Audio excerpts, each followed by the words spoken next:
नमस्कार, आप देख रहे हैं DS4 न्यूज और मैं हूं आपके साथ अनन्या मिश्रा। वो कहावत आपने सुनी होगी, घर का भेदी लंका ढाए। ये कहावत तब के जमाने में काफी ज्यादा शोभा दिया करता था जब वाकई में घर का कोई सदस्य घर का दुश्मन बन जाता था, यानी कि घर का भेद जो है वो बाहर को देता था, घर का भेद दुश्मन को देता था, जिस पर यह कहावत बनी कि घर का भेदी लंका ढाए। ये बात मैं प्रशांत किशोर पर कह रही हूँ, क्योंकि प्रशांत किशोर एक के बाद एक भारतीय जनता पार्टी का वो चट्टा, वो ब्लैक एंड व्हाइट, वो दूध का दूध और पानी का पानी साफ करते हुए प्रेजेंट कर रहे हैं मीडिया में प्रेस कॉन्फ्रेंस कर करके। एक के बाद एक भारतीय जनता पार्टी से लिए जेडीयू के बड़े बड़े नेता जो अमित शाह, नीतीश कुमार और मोदी के करीबी माने जाते हैं, एक के बाद एक प्रशांत किशोर चिट्ठा खोल रहे हैं। वो काला चिट्ठा जिसे शायद आप नहीं जानते होंगे। अब वो काला चिट्ठा प्रशांत किशोर के पास कैसे आया और प्रशांत किशोर क्या वाकई में ये बात वो सही कह रहे हैं या गलत कह रहे हैं, क्योंकि सत्ताधारी सरकार की तरफ से बातें आ रही है कि वो फ्रीलांसर पॉलिटिकल एडवाइजर है, यानी कि राजनीतिक सलाहकार है। अब उन्हें फ्रीलांसर इसलिए कहा जा रहा है कि वो कभी भी किसी के भी दल में चले जाते हैं, कभी भी अपना रंग बदल देते हैं। ये सत्ताधारी सरकार की तरफ से जवाब आ रहा है। हालांकि प्रशांत किशोर उस पर पलटकर ये जवाब दे रहे हैं कि मैं प्रूफ के साथ अपनी बातों को पेश कर रहा हूं। अब वो कौन सी बातें हैं, किस तरह से प्रशांत किशोर घर का भेदी लंका ढाए जैसी उनके पे कहावत शोभा दे रही है, और ये सही भी वो कर रहे हैं आज के जमाने के हिसाब से और मौजूदा समय की राजनीति गलियारों के राजनीतिकरण के हिसाब से। अब वो कैसे कर रहे हैं आपको बता दें। प्रधानमंत्री नरेंद्र मोदी गुजरात के मुख्यमंत्री थे, उसके बाद से देश के प्रधानमंत्री बने।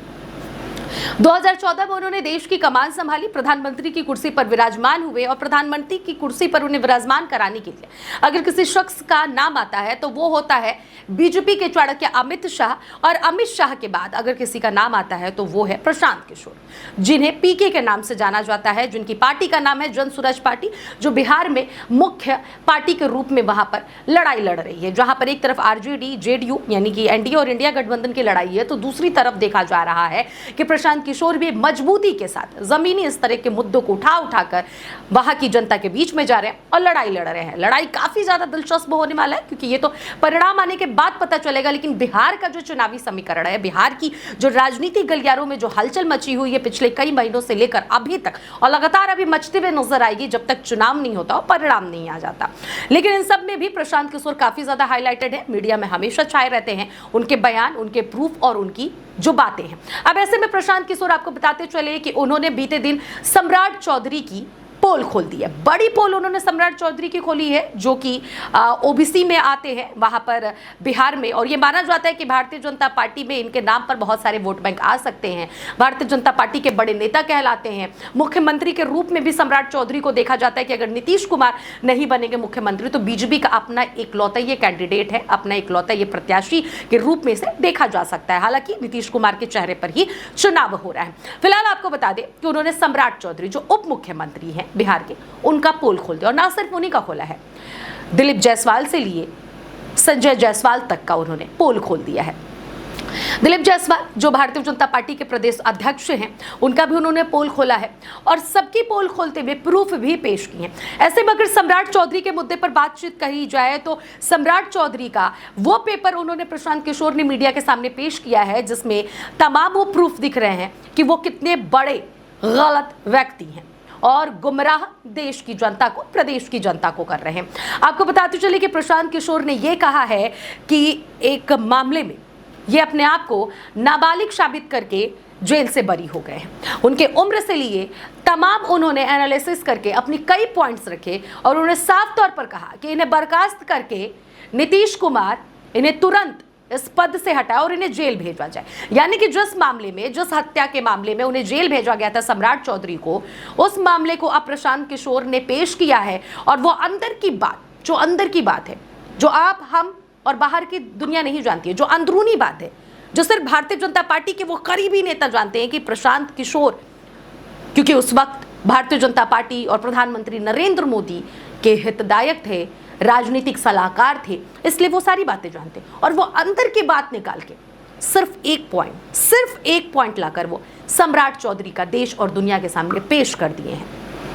इसके साथ ही साथ उन्होंने भ्रष्टाचार के तमाम आरोप जेडीयू के नेता, भारतीय जनता पार्टी के नेता, भारतीय जनता पार्टी के प्रदेश अध्यक्ष, तमाम ही नेताओं पर उन्होंने अपने पॉइंट्स गिनाए और बताए कि कितने करोड़ रुपए के घोटाले इन नेताओं ने किए हैं, कहां कहां कैसे कैसे किए हैं, सभी के बारे में बताया। लेकिन इन सबके बीच में सबसे ज्यादा अगर चर्चा का विषय कोई बना तो वो बना सम्राट चौधरी पर लगाया हुआ आरोप प्रशांत किशोर के माध्यम से। अब प्रशांत किशोर ये इसलिए ये बातें कह रहे हैं और बेबाक अंदाज में कह रहे हैं, प्रूफ के साथ पेश कर रहे हैं, इसके पीछे की वजह है पॉलिटिकल एडवाइजर यानी कि राजनीतिक सलाहकार। ये प्रधानमंत्री नरेंद्र मोदी के हुआ करते थे एक जमाने में।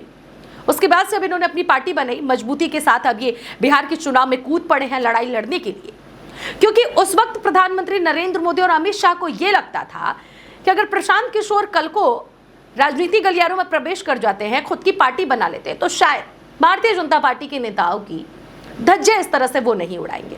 क्योंकि प्रशांत किशोर ने तो अभी ये शुरुआत की है। उनका ये कहना है कि अगर अभी और एक एक प्रूफ में लाना पेश कर दूं तो ना जाने और क्या क्या हो जाएगा। और सिर्फ उनके कुछ ही प्रूफ पेश करने के बाद भारतीय जनता पार्टी के खेमे में हलचल मच गई है। हलचल कैसे मची है? सम्राट चौधरी जो भारतीय जनता पार्टी के खास व्यक्ति कहलाते हैं, बिहार में नेताओं में अगर गिनती की नहीं जाए तो, ऐसे में मुख्यमंत्री का भी चेहरा कुछ प्रतिशत लोग जो हैं उन्हें भी देख रहे हैं, खास करके पर्सनली भारतीय जनता पार्टी के चाहने वाले, क्योंकि जेडीयू के नीतीश कुमार है और भारतीय जनता पार्टी का अपना वहां पे कोई भी ऐसा कैंडिडेट नहीं है जिसे वहां के मुख्यमंत्री के रूप में देखा जो। ऐसे में सम्राट चौधरी को इस बार के चुनाव में देखा जा रहा है। ऐसे में सम्राट चौधरी अमित शाह के काफी ज्यादा करीबी हैं। अमित शाह के करीबी हैं तो पीएम के भी करीबी हुए। ऐसे में भारतीय जनता पार्टी से लिए, पीएम मोदी से लिए और अमित शाह से लिए तमाम नेताओं के बीच में इस बात की चर्चा हो रही है कि अगर प्रशांत किशोर हम लोगों की अगर वो काले चिट्ठे खोल देंगे तो फिर शायद हम लोग मुंह दिखाने लायक नहीं रहेंगे, शायद हम लोग बिहार में हार जाएंगे।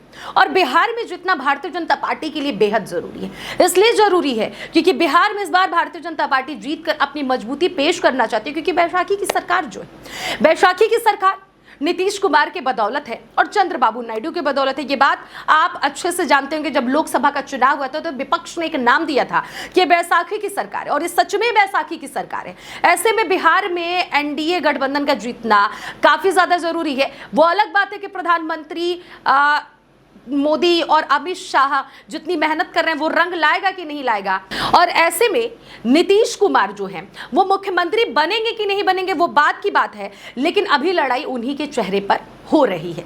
फिलहाल नीतीश कुमार को जिताना, एनडीए गठबंधन को जिताना भारतीय जनता पार्टी, पीएम मोदी और चाणक्य कहे जाने वाले भारतीय जनता पार्टी के यानी कि अमित शाह के लिए बेहद जरूरी बन गया। क्योंकि अगर ये एनडीए गठबंधन बिहार में नहीं जीत हासिल करती है, आरजेडी अगर जीत जाती है, तो फिर ये बैसाखी की सरकार कभी भी टूट सकती है, कभी भी गिर सकती है, यानी कि धड़ाम हो सकती है बैसाखी की सरकार। ये बात हम इसलिए कह रहे हैं क्योंकि बैसाखी की सरकार है, सच में है। ये बात सब जानते हैं कि किस तरह से बैसाखी की सरकार इस वक्त देश में चल रही है, और कभी भी वो बैसाखी की सरकार टूट सकती है, बिखर सकती है, धड़ाम हो सकती है। इसलिए बिहार में एनडीए गठबंधन का जीतना जरूरी है। इसीलिए भारतीय जनता पार्टी जो आजमाइश कर रही है, और ऐसे में प्रशांत किशोर जो उनके एक एक भेद को जानते हैं, जो उन्हें एडवाइस दिया करते थे राजनीतिक गलियारों में कब कहां कैसे क्या कुछ बोलना है, किस एंगल से खेल खेलना है, और किस तरह से भारतीय जनता पार्टी को जीतना है, पीएम को पीएम बनना है किस तरह से, ये सारे खेल सब कुछ प्रशांत किशोर जानते हैं। और ऐसे में वो व्यक्ति अगर वहां पर विपक्ष के रूप में लड़ाई लड़ रहा है तो वो आपका एक एक भेद खोल कर रख देगा। सिर्फ उन्होंने गिने चुने उन नेताओं के नाम गिनाए हैं, उन नेताओं के भ्रष्टाचार, उन नेताओं के गैर कानूनी कामों को पेश किया है। तो सोचिए अगर पीएम और चाणक्य कहे जाने वाले अमित शाह यानी कि गृह मंत्री जी के बारे में अगर वो पोल खोल दे, जिनके वो खुद राजनीतिक सलाहकार हुआ करते थे, अगर उनका पोल खोल दे तो गुजरात से लिए हिंदुस्तान यानी कि कश्मीर से लेकर कन्याकुमारी तक कोई भी वो एक जगह नहीं बचेगा जहां का वो मुद्दा प्रशांत किशोर ना उधेर सके और ना पेश कर सके। ये सारे मामले पेश करने के बाद एक बात तो निश्चित हो गया है कि भारतीय जनता पार्टी हार जाएगी वहां पर, एनडीए हार सकती है वहां पर, क्योंकि एनडीए के बारे में हर एक वो काला चिट्ठा प्रशांत किशोर जानते हैं और खुद को जिताने के लिए, खुद को जीत हासिल करने के लिए हर एक वो प्रूफ जनता के सामने पेश करके खुद को वहां पर सही साबित करके जीत हासिल कर सकते हैं। एक बात तो निश्चित है, चाहे आरजेडी जीते, आरजेडी का मुख्यमंत्री बने, या फिर एनडीए जीते, एनडीए की तरफ से चाहे जो भी मुख्यमंत्री बने, या फिर प्रशांत किशोर जीते, बात यहां पर एक बात तो निश्चित मानी जा रही है कि प्रशांत किशोर चुनाव आते आते कुछ दिन बचने के पहले वो काला चिट्ठा खोलकर रख देंगे जो राजनीति गलियारों में शायद कभी नहीं हुआ हो और इतिहास के पन्नों में दर्ज हो सकता है। फिलहाल प्रशांत किशोर एक के बाद एक करके भारतीय जनता पार्टी का जिस तरह से काला चिट्ठा खोल रहे हैं, इस पर आपकी क्या राय है? क्या प्रशांत किशोर को खोलना चाहिए और क्या प्रशांत किशोर वाकई में बिहार के मुख्यमंत्री बनने लायक नेता हैं? बिहार में वो विकास कर सकते हैं या नहीं कर सकते? कौन बिहार का विकास कर सकता है? क्या पिछले 20 सालों से जो कुर्सी पर विराजमान है, क्या एक बार उन्हें फिर मौका देना चाहिए या फिर कोई और चेहरा होना चाहिए या फिर कोई और पार्टी होनी चाहिए? जरूर कमेंट बॉक्स में जाकर अपनी राय दीजिएगा और बताइएगा बिहार के भविष्य के लिए क्या सही है। फिलहाल आप देख रहे थे DS4 न्यूज।